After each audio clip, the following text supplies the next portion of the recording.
Hello, and welcome to day 2 of our MTD for Income Tax Myth-Busting series.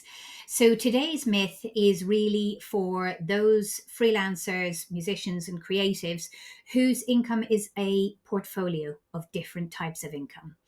There's this misconception that if you have portfolio income, let's say you're a performer and you have a strand of performing income, but you also do some tutoring or some teaching, and maybe you also do something completely different, let's say video editing for the purposes of this. Those 3 different strands of portfolio income do not necessarily require 3 different quarterly updates.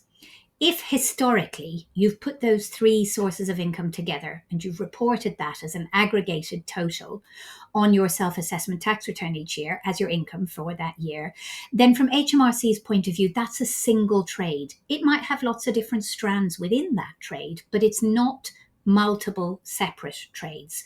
So you can continue to report that as a combined figure on your quarterly updates.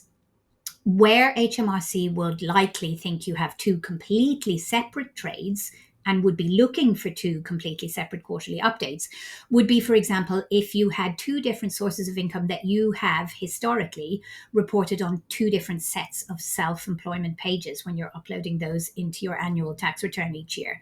And if that's the case, then yes, you might at the moment be looking at a scenario where HMRC will be expecting 2 separate quarterly updates. But I think for the vast majority of those of you who have portfolio income, you've probably historically put it all together onto a single set of pages, and you can continue to do that as far as the quarterly updates are concerned. Now, just before we leave today, I am going to say that land and property is a different kettle of fish, and we will tackle that a bit further down in our 10-day series. So this idea of a single update being okay is very much to do with your income and expenditure in the context of your self-employment sole trade. I hope that makes it clear.